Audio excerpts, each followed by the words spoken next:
Claro que podemos preguntarnos, compañeras y compañeros, cómo es que cuando cae Perón, ese gran movimiento nacional que había gobernado el país durante 10 años y había realizado e impuesto hitos y jalones notables para generar una verdadera revolución industrial y cultural en el país, ¿qué es lo que pasa con ese movimiento? Ese movimiento empieza a descomponerse. Perón está en su cárcel dorada de España, no puede hacer nada, está expatriado, con peligro de su vida se intenta venir a la Argentina, y poco a poco el movimiento peronista empieza a perder sus elementos constitutivos esenciales. Los elementos constitutivos esenciales de un movimiento que aspire a transformar a la República no pueden ser sino aquellos que nos permitió observar la historia del 45. No puede hacerse ni constituirse un gran movimiento nacional revolucionario contra las Fuerzas Armadas, contra la Iglesia, contra los obreros, contra las mujeres, y en consecuencia el movimiento peronista poco a poco empieza a perder por parte de gran parte de su dirección, cosa que se acentúa con la muerte de Perón en el año 74, lo que había constituido sus rasgos diferenciales. Empieza a aparecer un peronismo oficial antimilitarista y un peronismo oficial que no hace otra cosa que seguirle el tren a Alfonsín pidiendo el divorcio y criticando a la Iglesia. Cada día el peronismo se va pareciendo a sus antiguos adversarios. Y cada día ese vasto sistema de fuerzas concurrentes que le habían dado al país la posibilidad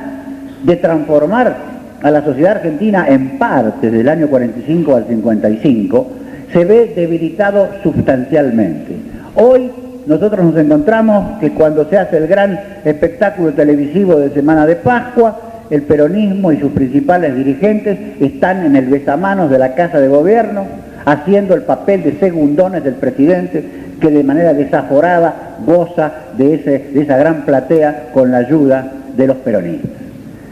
Aunque había, sin embargo, dirigentes peronistas en los balcones de la Casa de Gobierno, que fue la única manera que pudieron hacer para llegar a los balcones, de entrar de la mano de Alfonsín,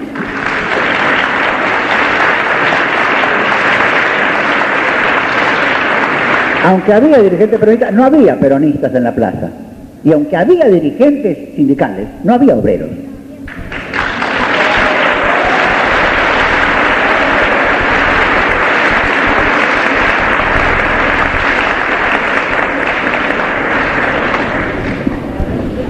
¿Cómo remontar la crisis? ¿Cómo remontar la crisis que hace que el país que está a la vanguardia de las conquistas tecnológicas en la energía atómica, que es nuestro país, se encuentra con que hasta su presidente, nombrado por el propio Alfonsín, el del ingeniero Constantini, que no es precisamente una joyita, renuncia porque no tiene ni para comprar lápiz ni papel en la Comisión Nacional de Energía Atómica, porque están paralizados todos los planes, porque el desaliento se apodera del espíritu de los audaces exploradores de lo desconocido, que son esos hombres de la Comisión Nacional de Energía Atómica que lograron vencer la resistencia del enigma nuclear y colocar a nuestro país a la par de las grandes potencias que tienen todos los recursos.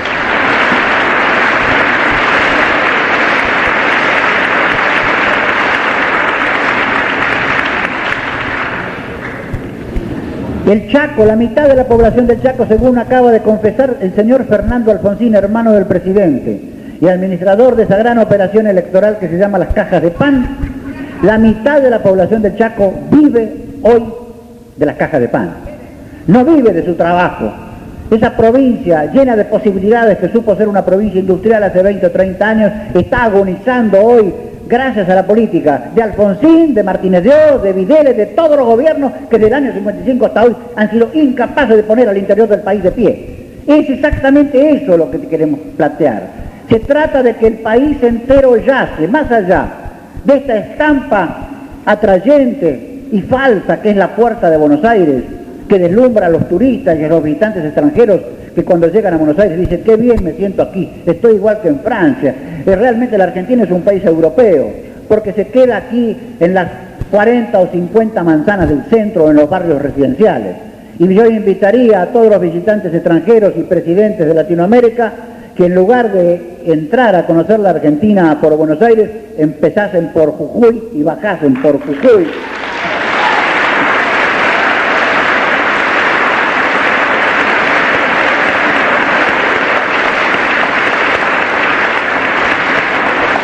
Y bajasen por Jujuy para comprender bien el alma criolla de este país que es latinoamericano a pesar de Buenos Aires. Pero esta crisis a que yo hago referencia es una crisis que está vinculada desde hace años sin que el gobierno radical tenga el menor interés en conjurarla, que está vinculada a la deuda. Está vinculada a la decadencia del poder del Estado y está vinculada al hecho que el Estado desde hace largos años no está en manos de argentinos. Hay un conjunto de factores que hacen que el capital nacional que produce la Argentina se escurra entre las manos de la patria financiera, entre las manos del contrabando de nuestras 5 fronteras, se escurra por la vía de los impuestos no pagados, se escurra por las vías de las exportaciones o importaciones con documentación adulterada, que hace que paguemos más por las importaciones pero los dólares queden en el exterior, y que paguen menos por nuestras exportaciones y que la diferencia quede en el exterior, y cuyo resumen final podría ser aquel que anunciaba la Unión de Bancos de Basilea en Suiza cuando decía que en la Argentina, de la Argentina, de titulares de nacionalidad argentina en el exterior, en Europa y en los Estados Unidos, hay alrededor de 40.000 millones de dólares que han sido evadidos de nuestro país. Nuestro país cede mucho más que en el resto de la América Latina a los malos ciudadanos de la Argentina y a los delincuentes internacionales gran parte de su capital nacional que su trabajo procura cada año, por la vía de los contrabandos en 5 fronteras, por la vía de las exportaciones e importaciones con documentos adulterados y funcionarios de aduana delincuentes, por la vía de la Dirección General Impositiva y por la vía de la deuda externa, cuyo presupuesto, el presupuesto de la Nación de 1987, se está discutiendo en este momento en la Cámara de Diputados, y ahí figura un 3,5% del Producto Bruto Nacional de la Argentina destinado a pagar los intereses de la deuda. Son alrededor de 4.000 millones de dólares. Eso está incluido en el presupuesto. Yo esperaría que toda la bancada peronista abandonase el tropel, negándose a hacer quórum antes de votar este presupuesto, como hacía Balbín, que abandonaba con los radicales la Cámara de Diputados para mostrar su oposición a Perón.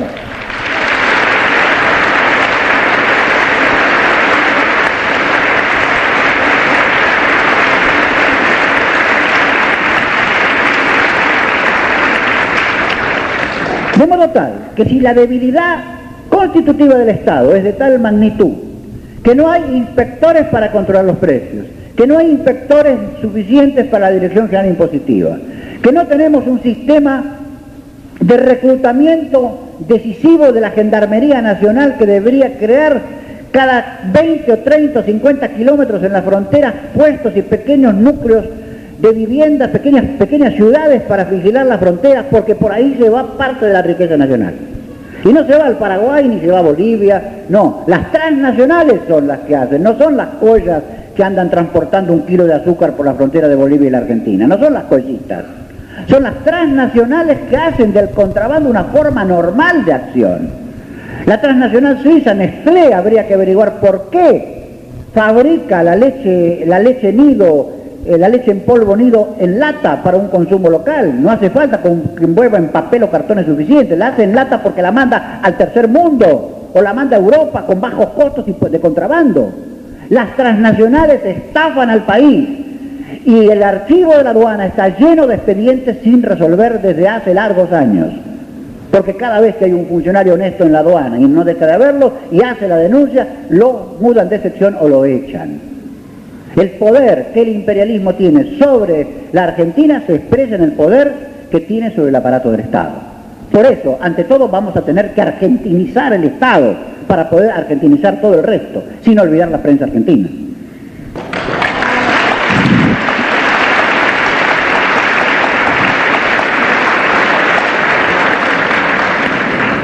Es en tales condiciones que está gobernando el señor Alfonsín. ¿Y por qué el señor Alfonsín ha llegado al gobierno? Porque para explicarnos el momento actual y extraer las conclusiones necesarias, es preciso que nosotros recordemos, y se lo recordemos incluso al teniente coronel Rico, que se reveló en Campo de Mayo el otro día, que este ejército y estas Fuerzas Armadas, en su inmensa mayoría, votaron por Alfonsín el 30 de octubre de 1983.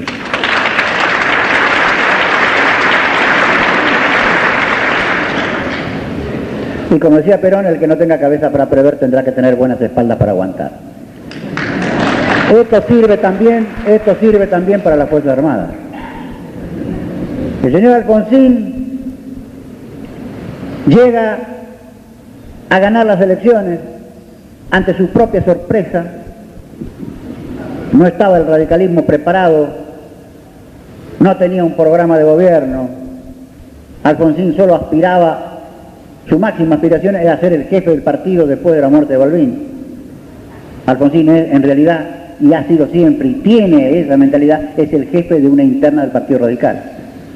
que sorpresivamente y por obra del hundimiento de las bases electorales del justicialismo se ha convertido en presidente de la República.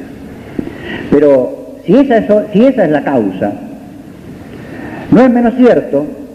que Alfonsín contrae inmediatamente compromisos con el imperialismo extranjero. No necesitamos que venga el señor Gildred, el embajador de los Estados Unidos, a demostrarnos con su militancia democrática. Es un militante democrático activo, está recorriendo incluso el país ahora, el embajador de los Estados Unidos, que nosotros sepamos que el señor Reagan, cuyo conocimiento de la geografía del mundo es, como ustedes saben, muy débil, haya enviado inmediatamente, en medio de la crisis de Campo de Mayo, un cable expresando su confianza y su admiración por la política del doctor Alfonsín, que el señor Reagan desea que siga. Bastaría tener ese fragmento de conocimiento, esa brizna de verdad, para que nosotros sepamos que aquello que es bueno para Reagan debe ser detestable para la Argentina. Y eso...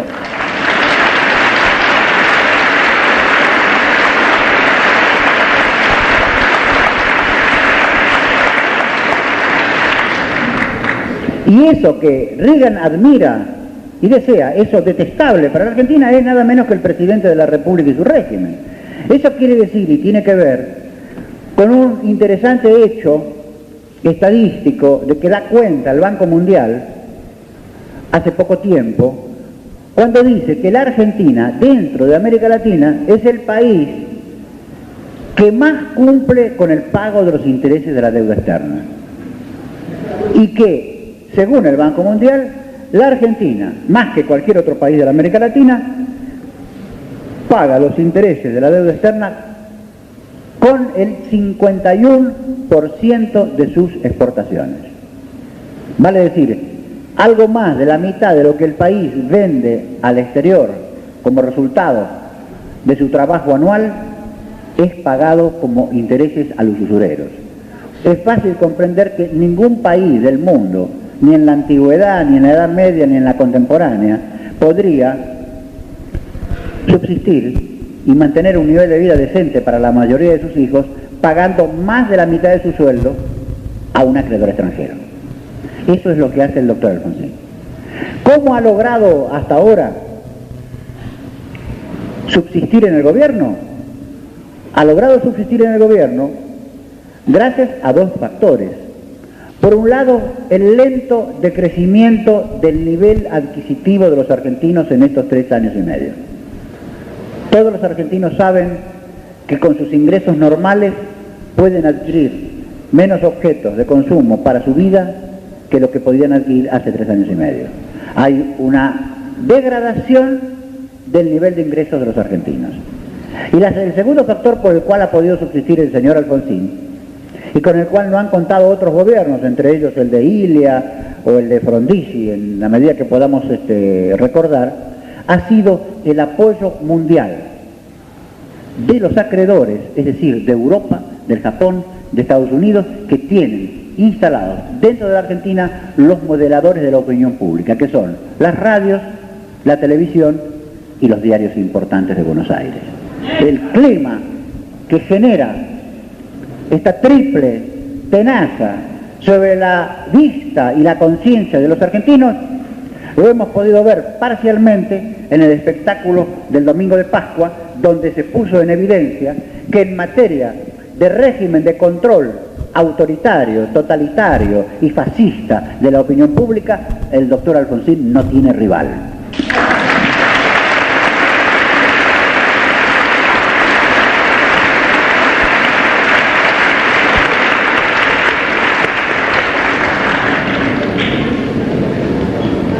Sin embargo, no es solamente el ejercicio conjunto de estos dos factores lo que han permitido que el doctor Alfonsín esté todavía en el gobierno sin haber modificado en un ápice su orientación. El tercer factor es que la Argentina, y esta es la originalidad del momento, no tiene oposición. En la Argentina no existe lo que se llama la oposición al gobierno, cosa que es característica no de los regímenes democráticos, sino de los regímenes totalitarios. Resulta muy paradójico que en el régimen democrático del señor Alfonsín no haya oposición, y cada vez que aparece una oposición, por ahora el señor Alfonsín se dedica a comprarla. Pero esto mismo está indicando la fragilidad de su posición, y está indicando también la fragilidad con que el justicialismo actúa en un momento en que debería poder convertirse en el polo alternativo de la oposición a un gobierno funesto que somete al país a la indefensión frente al imperialismo extranjero y al pueblo a luchar más allá para sobrevivir de sus propias necesidades. Esto está indicando la crisis partidaria, la crisis de lo que Perón llamaba la partidocracia, es decir, cuando, como en la semana de Pascua, por las radios y la televisión, aparecían indescriptibles figuras, elogiadores profesionales de dictadores como Ernesto Sábato, que elogiaba al gobierno presente, Atahualpa Yupanqui, Chunchuna Villafañe, Menotti.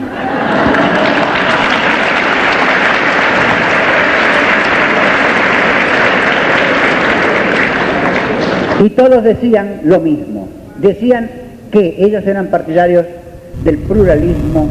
y de la diversidad democrática. Pero la característica del pluralismo consiste en que alguien tiene que opinar de manera diferente. Y que ellos opinaban de la misma manera. A nosotros no nos permitían la televisión y la radio.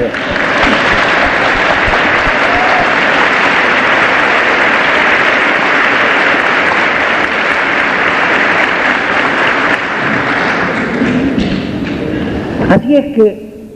en el proceso de gestación del movimiento patriótico de liberación,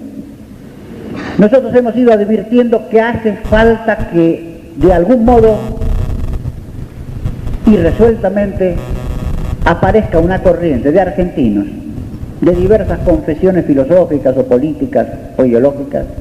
que estén de acuerdo en que la decadencia y la crisis deben tener un término. Y de que no es posible reducir al papel de comparsas o de coros griegos a millones de argentinos con la versión oficial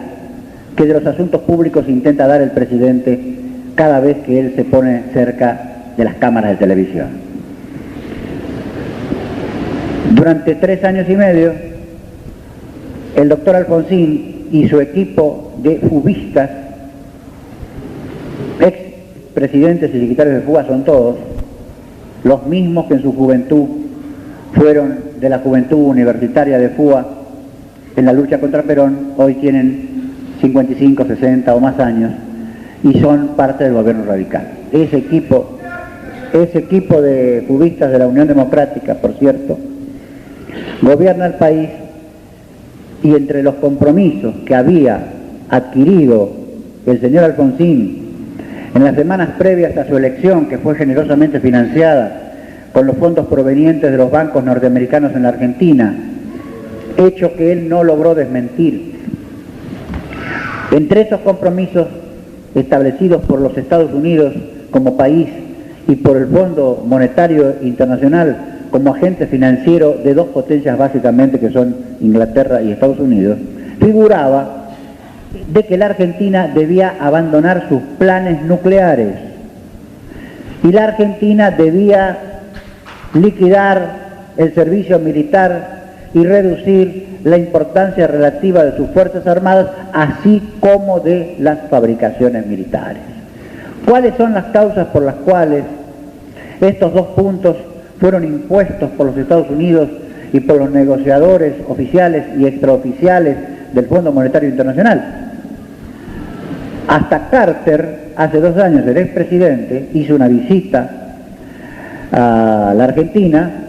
y trascendió que venía a gestionar justamente el abandono del plan nuclear por la Argentina. ¿En virtud de qué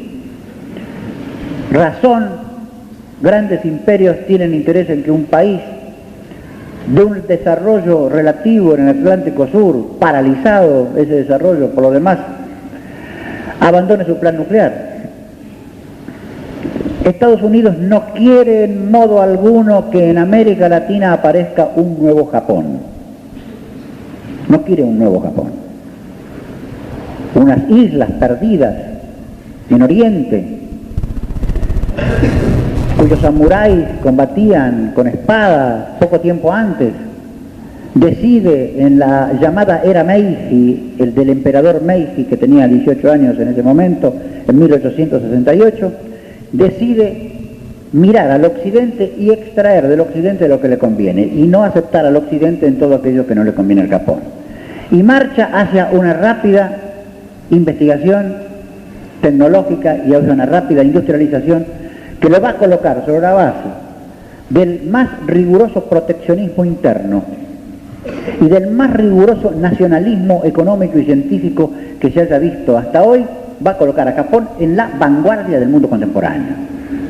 Las tentativas que han hecho algunos países de América Latina, como el Brasil de Vargas, o el México de Lázaro Cárdenas, o la Argentina de Perón, de poner en manos del Estado todos aquellos recursos que pudieran ser empleados eficazmente para aumentar el Producto Nacional, para dar trabajo, para educar técnicamente a los pastores de la sierra, y transformarlos en obreros calificados, para crear ingenieros de fábrica de los antiguos obreros. Todo eso que suponía una idea moderna de una sociedad que había sido hasta ese momento marginal y agraria, todo eso ha sido obstaculizado hasta llegar al derrocamiento de Perón por los Estados Unidos y por sus asociados y parásitos financieros y agrarios internos. Esa es la razón por la cual el señor Alfonsín goza del apoyo irrestricto de los Estados Unidos en la crisis de la semana de Pascua, porque él efectivamente ha parado el plan nuclear argentino. Pero el plan nuclear argentino no es simplemente el arte y la ciencia de poder construir usinas que produzcan electricidad barata, sino que significa sobre todo la vinculación con las técnicas y las ciencias de la computación. Se vincula en el proceso de avance tecnológico de un país con la robótica, es decir, con la creación de elementos modernos que sustituyen el trabajo manual. Supone de algún modo independencia científica, tecnológica, que tiene una enorme irradiación sobre el resto de la economía. Esa es la razón por la cual los Estados Unidos apoyan a Alfonsín, a condición de que Alfonsín pare el plan nuclear y comience, como lo ha hecho desde el primer día de su gobierno, a tratar de reducir la importancia institucional, tecnológica, fabril y profesional de las Fuerzas Armadas. Eso empezó el día 30 de octubre y creo que terminó en la semana de Pascua.